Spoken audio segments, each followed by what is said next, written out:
Hey, guys. Good morning from the International Space Station and from the Space Shuttle Endeavour, Mr. President. Well, it's great to talk to you guys. I wanted to, first of all, just say that we've got a bunch of very excited young people here with us, along with a bunch of somewhat excited teachers. We have one engineer and one member of Congress. So yeah, you've got and a whole bunch of press here, so it's a pretty motley crew. And one president. 2 astronauts are from Maryland. but I just wanted to let you guys know how proud we are of all of you, what you guys have been accomplishing. I've had a chance to take a look at what the Tranquility module is doing. Everybody here back home is excited about this bay on the world that you guys are opening up, and Stephen Colbert at least is excited about his treadmill.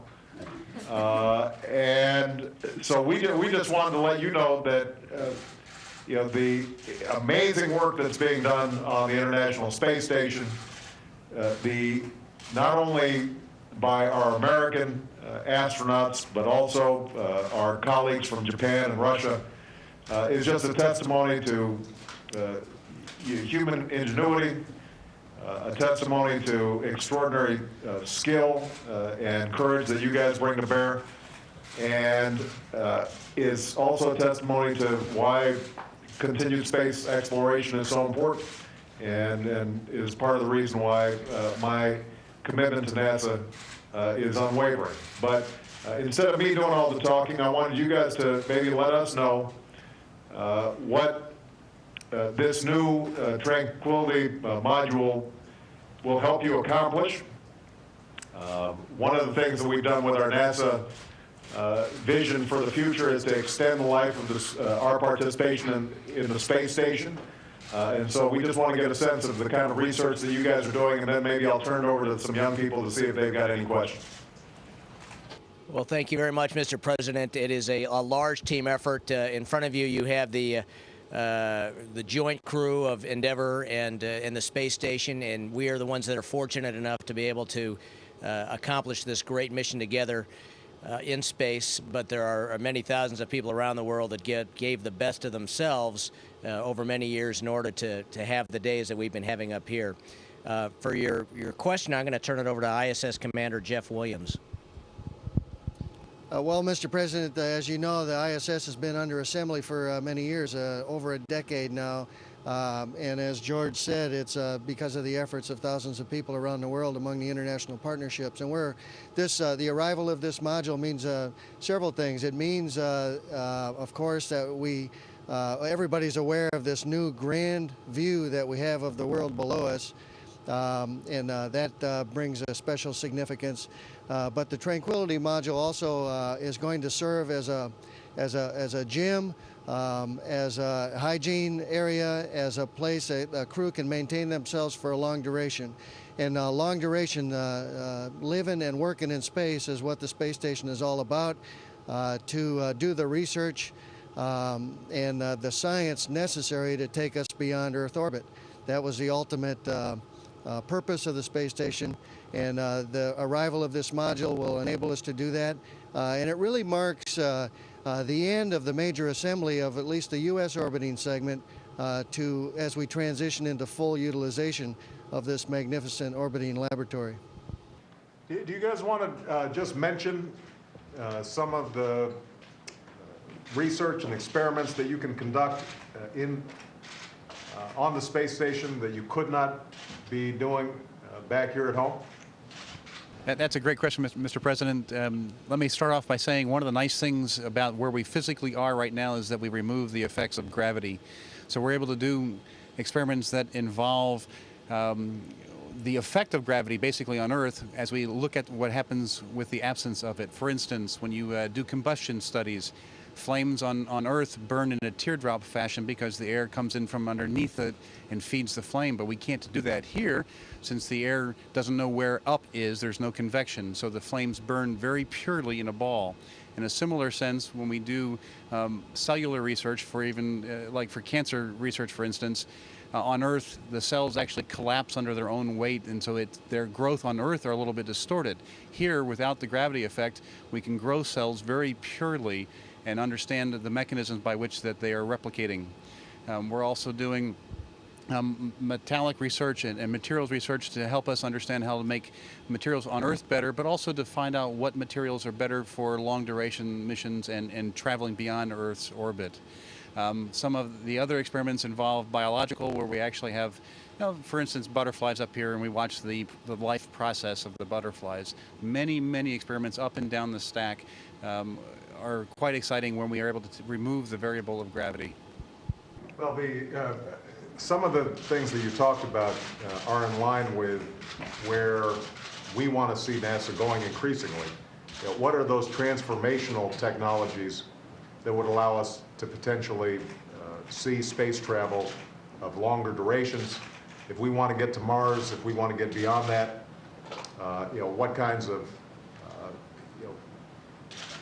technologies are going to be necessary in order for us to make sure that folks can get there in one piece and get back in one piece, and that the kinds of fuels that we use and the technologies we use are going to facilitate something that is actually feasible.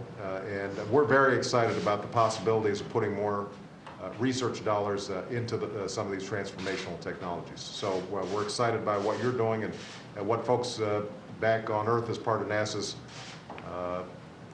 engineering teams and scientific teams are doing. What I want to do is give some of these young people a chance to ask a couple of questions, but I'm not sure I've got any volunteers, so I'm going to turn around.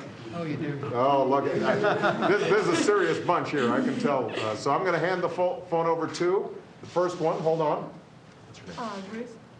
This is Ruth, coming from North Carolina.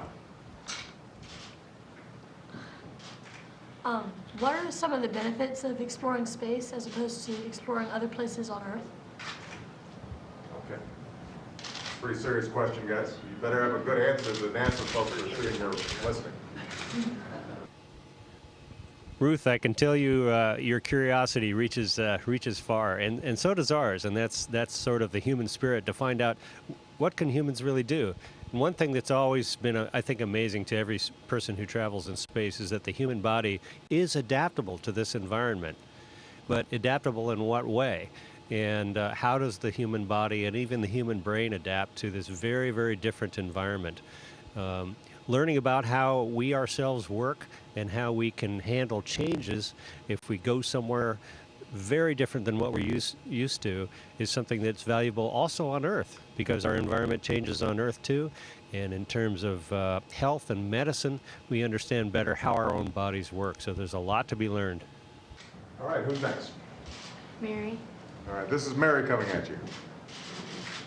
What inspired you to become an astronaut? Mary, hello, this is Nick Patrick. The thing that inspired me to become an astronaut was watching the Apollo moon landings many, many years ago with my parents. I thought I wanted to be a space explorer then, and I stuck to my dream.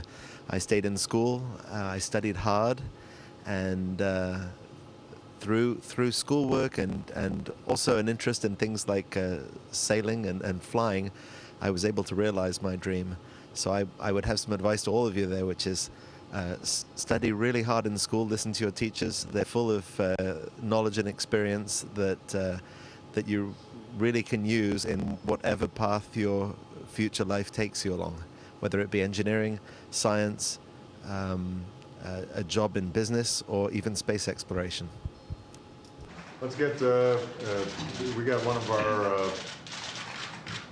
young people from Nebraska. And what's your name? Jordan. This is Jordan from Nebraska. Do you think it would ever be possible to create artificial gravity in space? That's a big physics question there, guys. Anybody want to tackle that one? Hi, Jordan.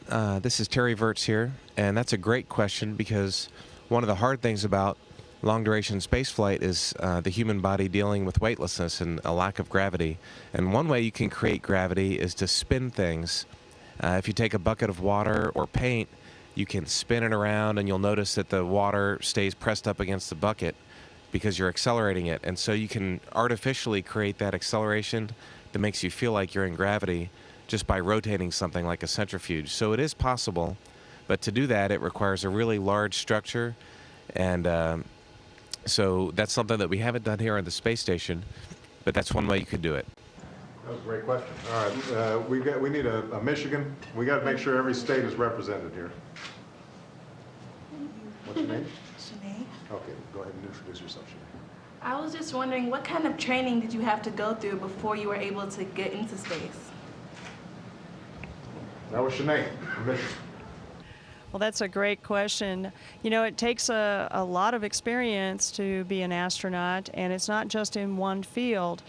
We've all been through many, many years of school, but also experience in our own fields. We have engineers, scientists, mathematicians, medical doctors, and physicists. We have quite a range of experience that become astronauts. And the important thing is that you have a good, solid background in the technical fields, the science, the technology, the engineering, and the math, to build on that, because once everyone comes and is selected as an astronaut, we all train generically for space flight, and then we train specifically for our mission. For the International Space Station, it's a very complicated and very large spacecraft, so the training is over multiple years just for a specific flight. For the Space Shuttle, being a shorter duration flight of just a couple of weeks, we still train for over 1 year just specifically on the task that we'll accomplish on our mission. So it's quite a bit of time, but it certainly is worth it. It's quite rewarding to us to be able to execute the mission that we've been training for so long. And I think we need to have at least one Floridian, is that right? Yes. We already had a Floridian. Do we have every state covered so far here? All right, we got time for a couple more questions. We were going to get a little gender balance here. This young man down here, what's your name? Joseph. Joseph. Hold on one second. We got a question from Joseph from Nebraska. Are there any recognizable landmarks that you can see from space? Yeah, the rumor was that you can see the Great Wall from space, but I'm not sure that's true. So. Are there, at least if there aren't man-made landmarks, are there some natural landmarks other than continents that you can see? Yes, Mr. President and Joseph, that's a great question. Actually, one of the great achievements in this mission, we have a great window, big window, that we are really fascinated by the great view of the Earth. And yes, we can see a lot of great landmarks. We can see the Golden Gate Bridge, the great skyscrapers in New York, and Grand Canyon is just breathtaking. And also, while you're in the night pass, we can see all the lights. That means that the humans are active even in the night, and this is a great benefits that we all benefit from being in space. Well, there you go. All right, we've got, looks like I've got a couple more questions. Hold on. What's your name? Barbara. This is Barbara from? Florida. From Florida. Hold on. Hi, I'm curious about the thoughts and emotions that you guys feel when you're in space. There you go. Well, that's an excellent question, and I think that probably it ranges quite a bit over the period of a space shuttle mission, and I expect it probably varies quite a bit over the range of a long duration mission. Kind of starting off for the shuttle mission, at least for me, I've done that twice now. You kind of get into orbit, and you're just kind of finding the equivalent of your sea legs, if you will. And so you've arrived on orbit, and you kind of have a feeling of joy having accomplished it. Your body has just gone through kind of a little bit of a violent experience through the launch, and you have a little bit of adrenaline probably getting out of your system. So it's a little bit of a joyous, giddy moment at the same time that you're disoriented as you deal with the first couple hours of actually being on orbit. After that passes, after a couple of days, for me it was a kind of a sense of wonder as you explore what you can do in zero gravity and the things that you can see out the window and just how the entire complex works together to make it happen. So it's just a sense of wonder. After a little while after that, I think you start to think a little bit about the people who are back on Earth that are most precious to you, and then the little bit of a loneliness can kick in. And one of the really nice things that we have and the long duration crews have is the opportunity to use a telephone or to perform a video conference similar to like we're doing with you guys with our families. And I think that's really important for folks to maintain that contact when you're up here on orbit. Of course, you have your crew members, but you do really want to maintain those precious relationships with all your family members and friends that are on the ground. And they do a remarkable job actually supporting us while we're in space to make sure that we can still speak with our families and that our families are informed and able to stay in contact with us. But all those emotions kind of wrap up together.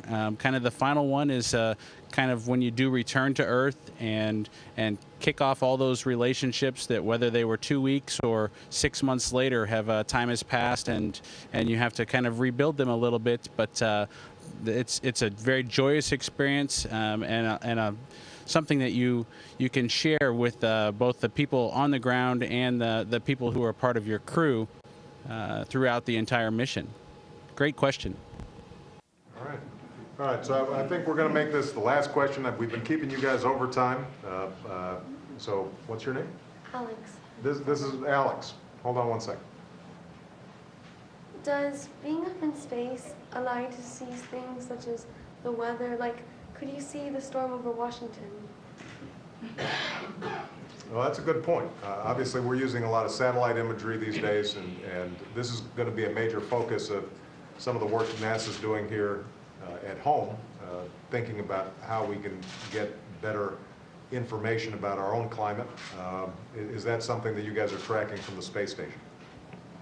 Well, we have the opportunity to view a lot of the weather phenomena. We've seen many hurricanes and typhoons and whatnot around the world. We can see fronts crossing continents. We see the whole variety of cloud formations. We sometimes can see the aftermath of a storm or other major impact on the Earth after the sky clears. So there's a whole lot of details that we can see here from the space station and observe, every day. We can see things. We pass over the same portion of the Earth every day. So it's a regular observation that we can make over a long period of time as well. Well, listen, you guys have been extraordinarily generous with your time. I just want to repeat, and I think I speak for all the young people here and everybody back home, how proud we are of you, how excited we are about the work that's being done on the space station, and how committed we are to continuing human space exploration in the future. So you guys continue to be great pioneers and great role models for all of us, and we thank you for your courage, and tell your families we appreciate them letting you float up into space like this. All right? Bye-bye, guys. Okay.